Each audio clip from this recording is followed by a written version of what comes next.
पनवेल महानगर पालिका की अगर बात करें तो पनवेल महानगर पालिका के अंदर भी जो है तो 78 वार्ड आते हैं और इसके अंदर जो है तो बड़ी तादाद है जो राजनीतिक तौर पर एक बड़ा करवट लेते हुए दिखाई दे रही हैं। और यहाँ पर की जो जनता है उसको अगर हम देखें और समझें तो कहीं ना कहीं पनवेल की जो 78 के 78 महानगर पालिका है इसके ऊपर बड़ी राजनीति देखने को मिलेगी।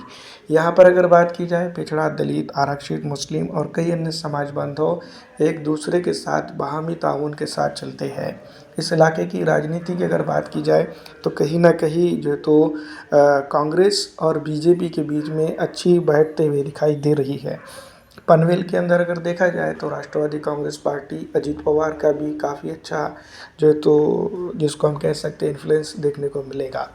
दूसरी तरफ अगर देखा जाए तो ठाकरे बंधुओं की जो राजनीति है तो यहाँ पर कितनी हद तक किस तरह के कामयाब होंगी या किस तरह से जो है तो इसके ऊपर असरअंदाज रहेंगी, ये तो सबसे इम्पोर्टेंट ये आने वाला वक्त ही बताएगा।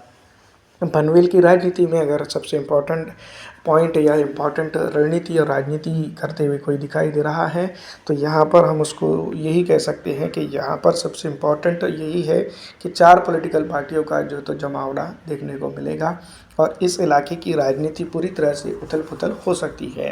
पनवेल के अंदर अगर देखा जाए तो जिस तरह से डेवलपमेंट इस इलाके के अंदर जो डेवलपमेंट है वो काफ़ी विचित्र है।